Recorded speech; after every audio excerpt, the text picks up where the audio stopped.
Hello friend, আজ আমি আপনাদের সামনে যে ভিডিওটা দেখাচ্ছি সেটা হলো আজকে কোনো ড্রয়িং করছি না। আজ আমি যেটা দেখাবো সেটা হলো থার্মোকলের নেম প্লেট তৈরি করা।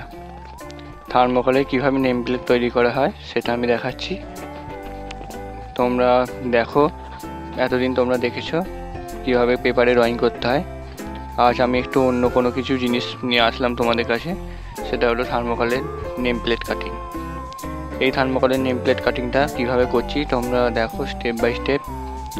এটা আমি বাংলাতে করে দেখাচ্ছি, যেহেতু আমি বাংলায় ভিডিওটা করি, এবং ইংলিশেও করতে পারো তোমরা। এটা যে কোনো অন্নপ্রাশন বাড়ি অর্থাৎ রাইস সেরিমনি এবং বিয়ে বাড়ি অর্থাৎ ওয়েডিংস, যে কোনো কিছুতেই তোমরা এটা করতে পারো। এই প্রসেসটা একই, কিন্তু তোমাদের ক্যাটাগরিটা চেঞ্জ হবে ঠিক ওইভাবেই।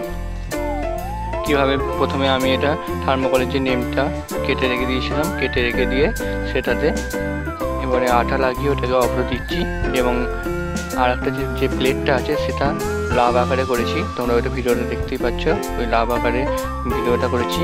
এবং তোমরা অন্য কোনো আকারেও করতে পারো, চৌকো করতে পারো, গোল করতে পারো। এটা পান আকারে বা লাভ আকারে করেছি, কারণ বিয়েবাড়ির ক্ষেত্রে তো লাভ আকারে বেশি ভালো লাগে।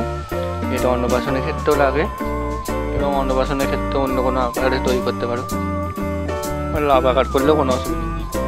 তোমরা দেখো পুরো ভিডিওটা, এবং আমি কীভাবে কী করছি, কীভাবে কালার করছি এবং কীভাবে অপর দিতে হয়, সব কিছু আমি স্টেপ বাই স্টেপ দেখাবো। তোমরা দেখো। আর সবার আগে বলে রাখি, যারা যারা আমার চ্যানেলে নতুন তারা প্লিজ আমার চ্যানেলটা সাবস্ক্রাইব করো, লাইক করো, এবং আমার এই ভিডিওটা শেয়ার করো, কমেন্ট করো কেমন লাগলো। শেয়ার করলে তোমাদের মতো আরও সব বন্ধুরা দেখতে পারবে এবং কিছু শিখতে পারবে, এবং আমিও আরও ভিডিও বানানো মোটিভেট হব। তোমরা প্লিজ আমার এই ভিডিওটা কন্টিনিউ করো এবং শেষ পর্যন্ত দেখো।